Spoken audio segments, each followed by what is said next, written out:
कुछ लोगों का पूरा जीवन, उनके जीवन का एक एक अध्याय इतना प्रेरक होता है, इतना शक्तिशाली होता है कि आने वाली पीढ़ियों को उससे सीख मिलती रहती है। ये प्रेरक अध्याय कहीं और नहीं बल्कि 18वीं शताब्दी के भारत में लिखा गया था। लोकमाता अहिल्याबाई होलकर, ये नाम है उन महान विभूति का जिन्होंने भारतीय संस्कृति के पुनर्निर्माण का अटूट संकल्प लिया और उसे सिद्ध करने के लिए अथक प्रयास किए। लोकमाता अहिल्याबाई होलकर का जन्म 31 मई 1725 में महाराष्ट्र के चौंडी में हुआ था। उनका विवाह छोटी उम्र में खांडेराव होलकर के साथ हुआ था, जिसके बाद उनके ससुर मल्हार राव होलकर ने उन्हें प्रशासन और सैन्य क्षेत्र में प्रशिक्षित किया। लेकिन छोटी उम्र में उन्हें बेहद संघर्ष का सामना करना पड़ा जब उनके पति खांडेराव होलकर की युवा आयु में मृत्यु हो गई। पति की मृत्यु के बाद रानी उनकी चिता के साथ सती होने जा रही थी, लेकिन तभी उनके ससुर मल्हार राव होलकर ने उन्हें रोक लिया और लोकमाता अहिल्याबाई के जीवन को एक नई दिशा दिखाने का कार्य किया। यही वो मोड़ था जहां से अहिल्याबाई का लोकमाता अहिल्याबाई होलकर बनने का सफर शुरू हुआ। इतिहास में जब धर्म, सेवा और संस्कृति की बात आती है तो लोकमाता अहिल्याबाई होलकर के योगदान को याद किया जाता है।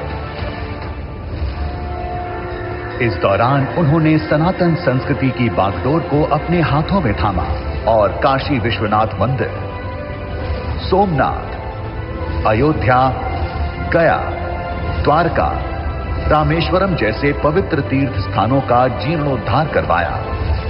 मंदिरों के साथ साथ उन्होंने धर्मशालाएं, कुएं, बावड़ियां, यात्रियों के लिए विश्राम गृह और भोजनालय भी बनवाए। लोकमाता के लिए भारतीय संस्कृति का आधार आस्था और सेवा दोनों ही थे। जब समाज में महिलाओं के अधिकारों को लेकर जागरूकता कम थी, ऐसे समय में उन्होंने महिलाओं की शिक्षा और आत्मनिर्भरता पर जोर दिया। प्रशासन के कार्यों में महिलाओं की भागीदारी को बढ़ावा दिया, धार्मिक कार्यों में उनके योगदान को स्वीकृति दिलाई। उन्होंने महिला सशक्तिकरण की दिशा में कई कार्य किए, साथ ही सामाजिक सुधार के कार्यों में महिलाओं को समानता दिलवाई। लोकमाता की सोच बेहद दूरगामी थी। वे जानती थीं कि एक राज्य के विकास और विस्तार के लिए उद्योग की कितनी अहम भूमिका है। महेश्वर, जो उनकी राजधानी थी, वहां उन्होंने बुनकरों को प्रोत्साहित किया और उनके संरक्षण में जन्मी महेश्वरी साड़ी। कहा जाता है कि उन्होंने खुद इसके डिजाइन और रंगों का चयन किया था, जिसमें नर्मदा की तरंगों, महेश्वर के घाटों और मंदिरों की प्रेरणा झलकती है। आज भी महेश्वरी साड़ी सिर्फ एक वस्त्र नहीं बल्कि भारत की संपन्न बुनाई परंपरा की पहचान है।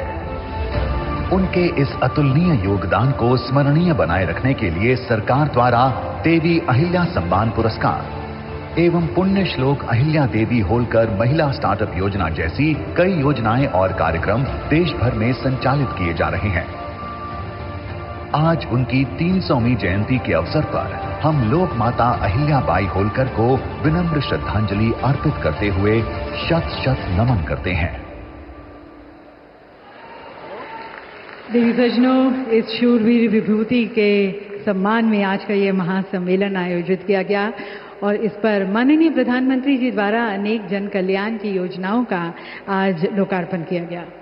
यही वे दृश्य है जहां भविष्य की बुनियाद प्रधानमंत्री जी द्वारा संस्कारों की छाया में रखी गई और यही वो दृष्टि है देवी और सज्जनों जो बताती है जब संस्कृति की चेतना आधुनिकता की गति के साथ आगे बढ़ती है तब राष्ट्र निर्माण का एक नया अध्याय लिखा जाता है। तो आइए इस नए अध्याय के रचनाकार, भारत की यशगाथा के रचनाकार अपने प्रिय प्रधानमंत्री जी को आमंत्रित करते हैं। उनके संबोधन के लिए लहराते हुए अपने तिरंगे के साथ आप सभी की तालियों के बीच में माननीय प्रधानमंत्री जी से निवेदन है आप हमारा मार्गदर्शन करें, हमें अपना आशीर्वाद दें।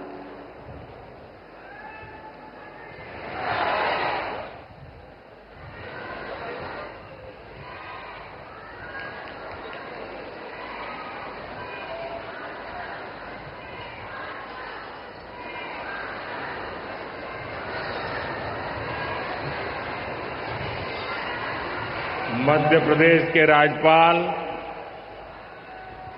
श्रीमान मंगूभाई पटेल,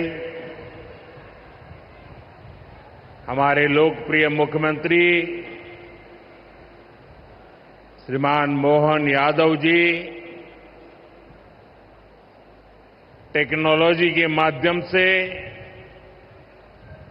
हमारे साथ जुड़े हुए केंद्रीय मंत्री, इंदौर से तो